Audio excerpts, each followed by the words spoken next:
Assalamualaikum warahmatullahi wabarakatuh. Perkenalkan, nama saya Nada Salsabila dari kelas Matematika 3. Dari video ini saya untuk memenuhi tugas akhir administrasi dan supervisi pendidikan dengan materi administrasi keuangan di sekolah.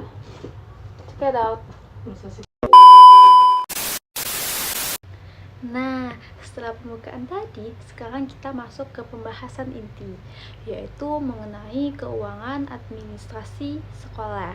Sebelum membahas lebih lanjut, kita bisa membayangkan nih, sebuah sekolah tanpa pengolahan keuangan yang baik.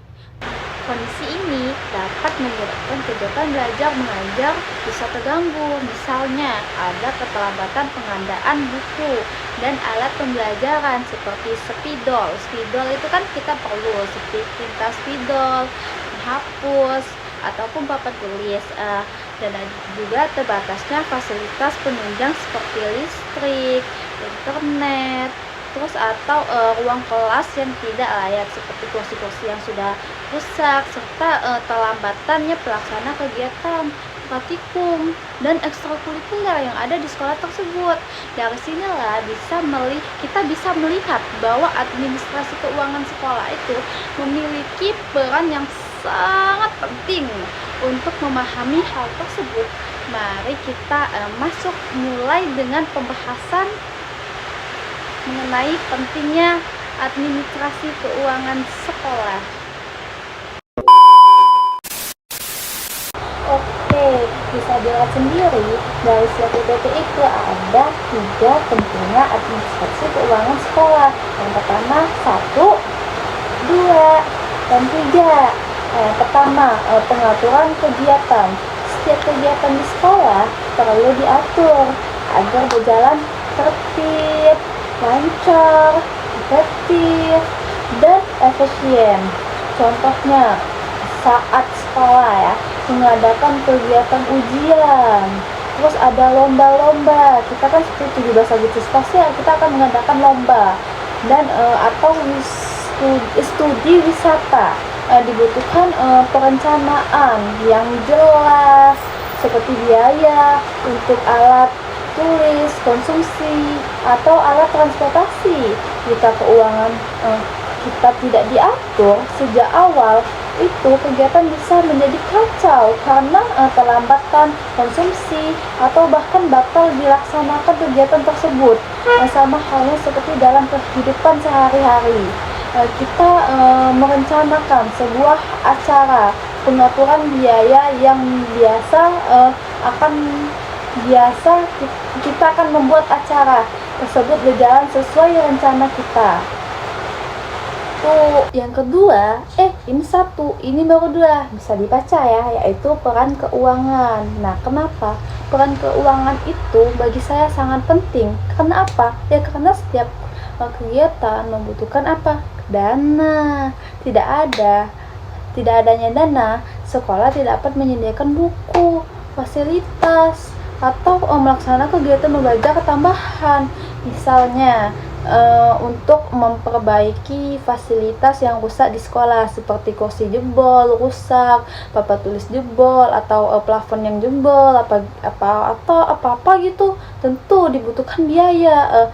Jika tidak ada biaya pengolahan keuangan yang tidak baik, maka kebutuhan tersebut tidak dapat dipenuhi. Karena apa? Hal ini mirip dengan kehidupan keluarga, di mana kebutuhan sehari-hari yang hanya bisa dipenuhi jika keuangan tersedia atau dana dan dikelola dengan baik. Jangan banyak korupsi biasanya tuh ya. Yang ketiga apa? Coba apa? Oke, kita masuk ke ketiga. Yang ketiga itu bisa dilihat sendiri ya, manajemen keuangan. Oke, kita akan membahas manajemen keuangan. Di sini di manajemen keuangan diperlukan manajemen keuangan yang baik yang berada di sekolah tersebut. Manajemen keuangan bertujuan apa? Nggak ada yang tahu kan? Oke, manajemen keuangan itu bertujuan agar dana tersebut dapat digunakan secara tepat sasaran, tidak ada yang korupsi, nah dan tidak terbuang-buang secara sia-sia. Contohnya, sekolah perlu menentukan prioritas antara membeli fasilitas belajar atau kebutuhan lain yang kurang mendesak. Yang pastinya kita akan memilih fasilitas yang kita perlukan. Nah, dengan manajemen ini, keuangan yang baik, sekolah dapat menjalankan program secara berkelanjutan dan mencapai tujuan pendidikan secara maksimal. Sebagaimana seorang yang mengatur keuangan dengan baik untuk memenuhi kebutuhan yang sekarang dan di masa yang akan datang. Oke, kita sekarang masuk ke slide selanjutnya, yaitu bisa dibaca sendiri. Definisi administrasi keuangan.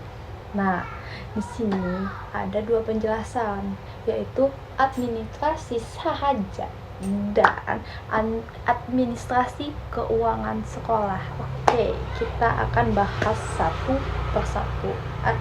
Yang pertama, kita akan membahas administrasi. Apa sih itu administrasi? Oke, sini aku jelaskan.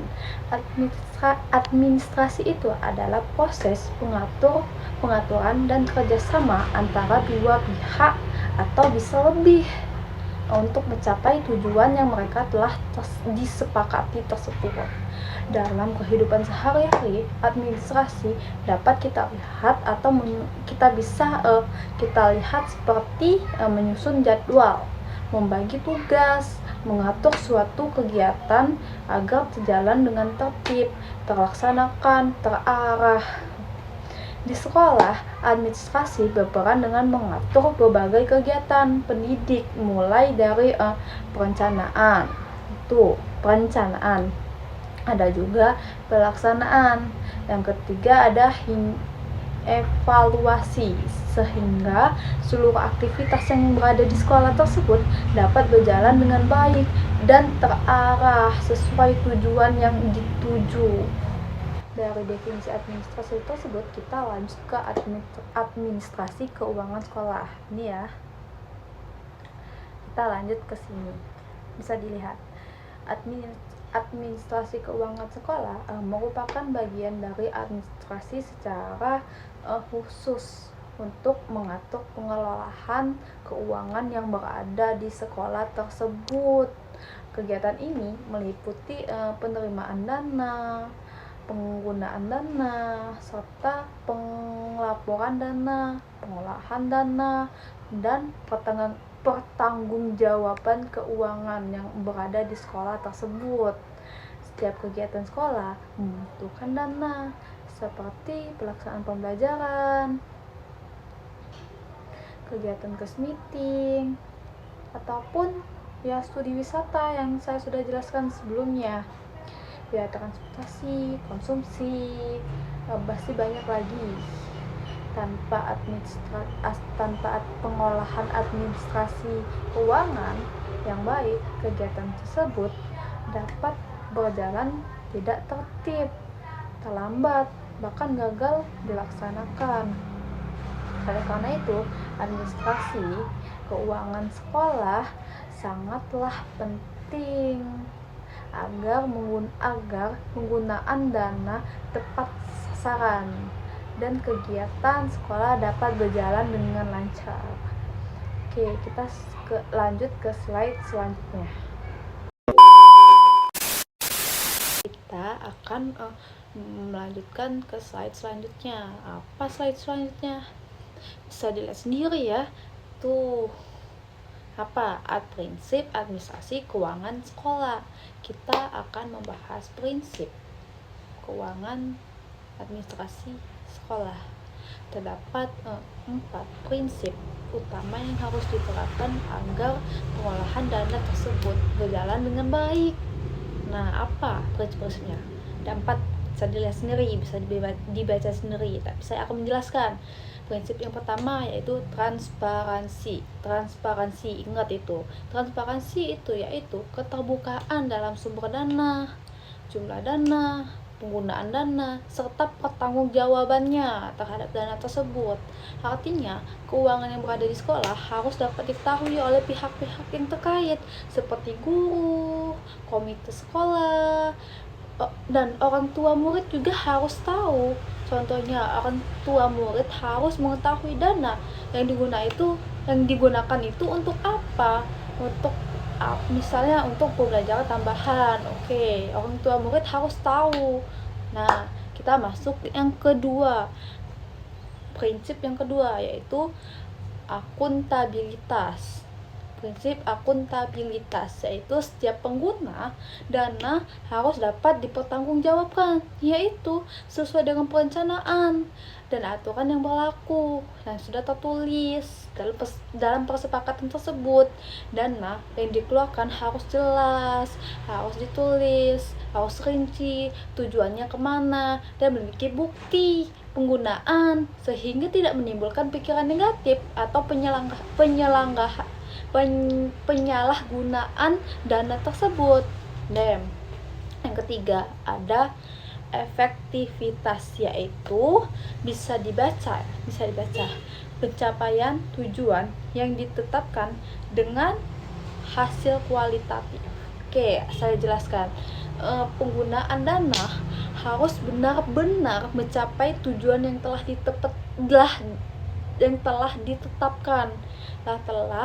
ditetapkan. Nah, misalnya dana pendidikan digunakan untuk meningkatkan kualitas pembelajaran, seperti penyediaan buku atau media pembelajaran yang berada di sekolah tersebut. Proses belajar mengajar siswa jadi berjalan dengan lancar.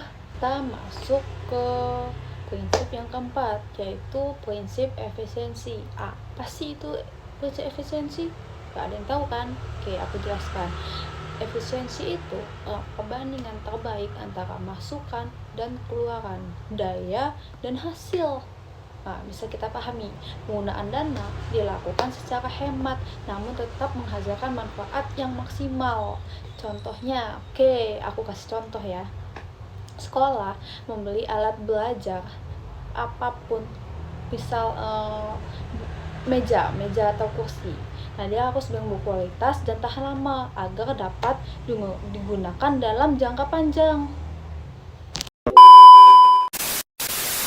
Nah, di slide selanjutnya yaitu bisa dibaca ya.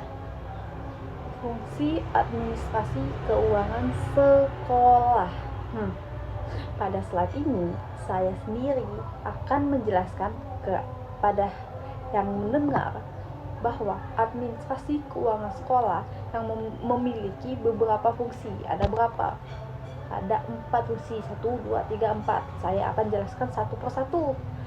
Didengarkan. Yang pertama ada peningkatan efektivitas dan efisiensi. Itu yang pertama. Fungsi pertama, penggunaan dana sekolah. Artinya dana yang dimiliki sekolah tersebut digunakan sesuai kebutuhan dan tidak terbuang sia-sia. Kita misalkan anggaran yang digunakan di sekolah itu untuk kegiatan pembelajaran yang benar-benar dibutuhkan siswa.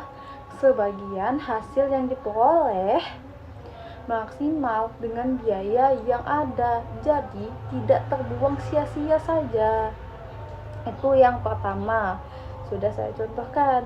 Kita masuk ke fungsi yang kedua, yaitu fungsi kedua, peningkatan akuntabilitas dan transparansi. Nah, di fungsi yang kedua saya akan menjelaskan. Tarik nafas. Nah, di fungsi kedua, akuntabilitas dan transparansi dengan adanya administrasi keuangan yang baik, penggunaan dana sekolah yang baik dapat diketahui dan dipertanggungjawabkan. Contohnya, laporan keuangan yang berada di sekolah tersebut dan bisa disampaikan kepada pihak-pihak sekolah atau komite guru-guru atau orang tua murid tersebut, sehingga tidak menimbulkan secara kecurigaan atau kesalahpahaman. Itu yang kedua. Kita masuk ke fungsi yang ketiga. Udah 3 ini ya, lagi 4. Nah, yang ketiga itu meningkatkan kepercayaan diri dari berbagai pihak atau sudut pandang dari berbagai pihak, seperti sudut pandang dari pemerintahan. Yang kedua ada dari masyarakat, terus ada sudut pandang dari orang tua siswa tersebut atau murid-murid. Jadi ketika uang sekolah dikelola secara jujur, terbuka, dan ada buku, ada notanya, maka pihak-pihak tersebut akan lebih percaya dan mendukung program sekolah tersebut.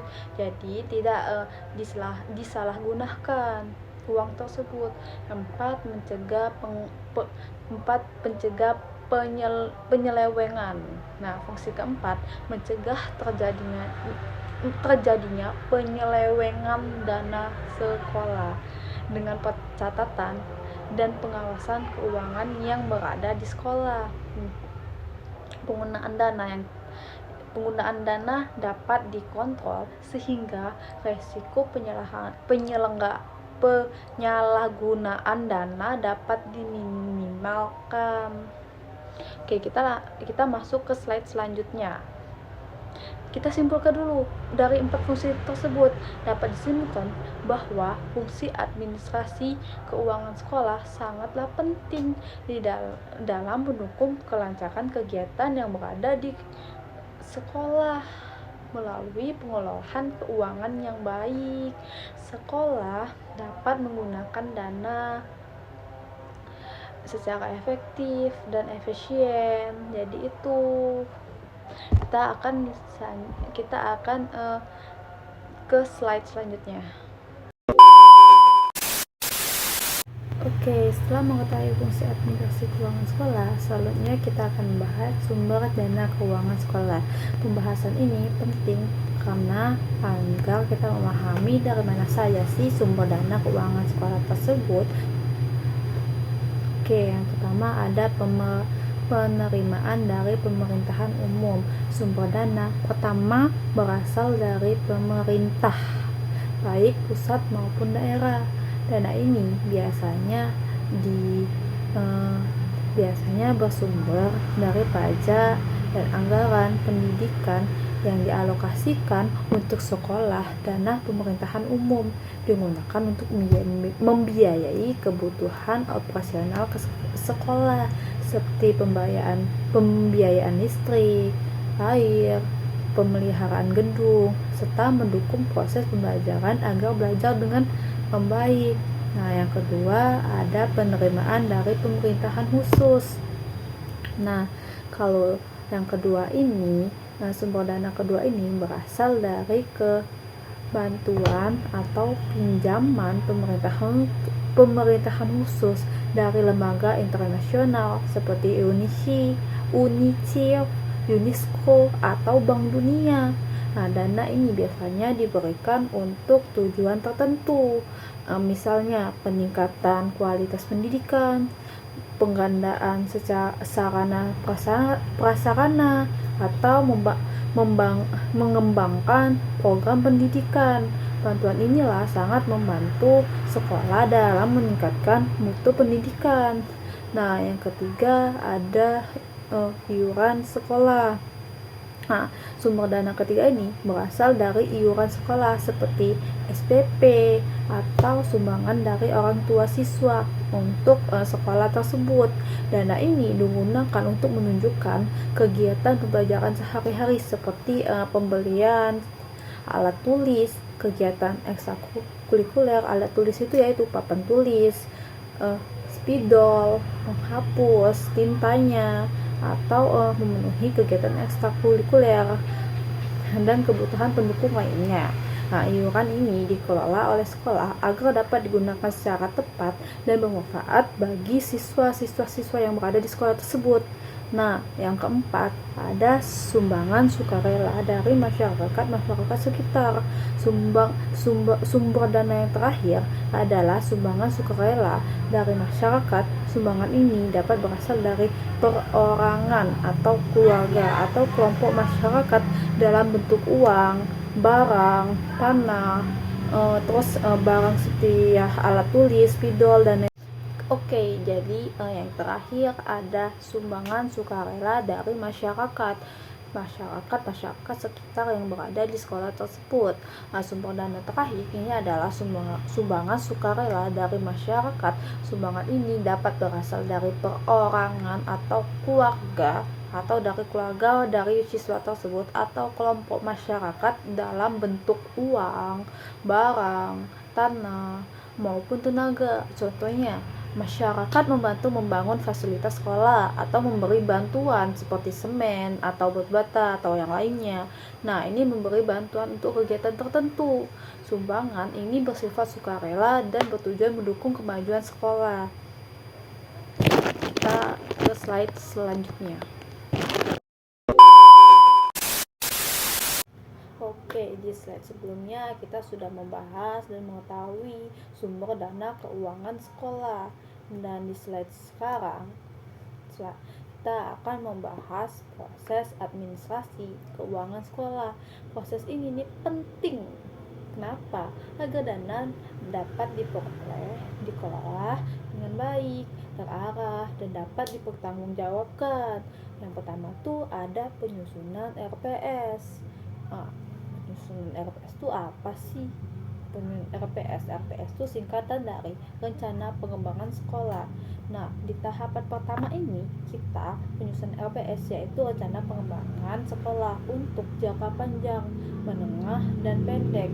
RPS menjadi pedoman sekolah dan menentukan arah pengembangan kebutuhan dana di masa depan. Misalnya dengan rencana peningkatan fasilitas atau kualitas pembelajaran yang ada di sekolah tersebut. Yang kedua ada penyusunan RKS. Penyusunan RKS yaitu rencana kegiatan dan anggaran sekolah. Di tahapan kedua ini penyusunan RKS berisi rencana kegiatan sekolah yang akan dilaksanakan dalam 1 tahun beserta anggaran-anggaran yang akan dibutuhkan di sekolah tersebut. Dengan adanya RKS, sekolah dapat mengetahui nih kegiatan apa aja sih yang ada di sekolah tersebut yang akan dilaksanakan dan bagaimana dana digunakan secara terencana dan tersusun. Nah, yang ketiga ada penggunaan dana. Tahap ketiga adalah penggunaan dana yang telah direncanakan dalam RKS sebelumnya digunakan untuk melaksanakan berbagai kegiatan sekolah seperti kegiatan pembelajaran, perawatan sarana prasarana, dan kegiatan pendukung lainnya. Penggunaan dana harus sesuai dengan perencanaan yang agar tidak terjadi pemborosan atau penyimpangan. Nah, itu ada 3. Oke, kita akan selanjutnya yang keempat, pertanggungjawaban. Jawaban terakhir ini adalah pertanggungjawaban keuangan sekolah. Wajib membuat laporan keuangan secara rutin dan menyampaikan kepada pihak-pihak terkait seperti pemerintahan, masyarakat, komite sekolah, atau orang tua siswa, murid. Laporan ini bertujuan untuk menunjukkan bahwa dana telah digunakan secara benar, transparan, dan jujur, dan sesuai dengan aturan yang berlaku. Itu untuk yang keempat. Dan itulah proses-proses administrasi keuangan yang berada di sekolah. Itu proses-prosesnya dari keempat tersebut. Nah, itu slide ke-8. Di slide selanjutnya ada tahap-tahapan penyusunan RPS. Itu bisa dibaca dan saya rasa cukup jelas di PPT tersebut. Bisa dilihat sendiri ya. Nah, jadi berdasarkan pembahasan yang telah disampaikan, dapat saya simpulkan bahwa administrasi keuangan sekolah memiliki peran yang sangat penting dalam menunjang kelancaran kegiatan pendidikan melalui proses mengelola keuangan yang terencana, mulai dari perencanaan, penggunaan, hingga pertanggungjawaban. Dana sekolah dapat digunakan secara efektif dan efisien.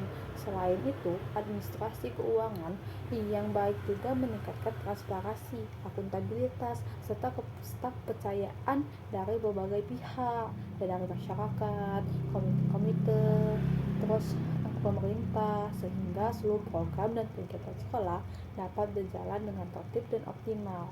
Dan itulah.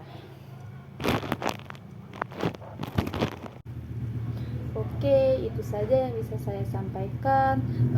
Kurang lebihnya saya mohon maaf, dan kepada Allah saya mohon ampun. Itu saja yang bisa saya sampaikan. Dari ada proses, prinsip, fungsi, perbedaan administrasi dan administrasi keuangan, dan itu bisa kalian dengarkan secara detail. Terima kasih. Wassalamualaikum warahmatullahi wabarakatuh.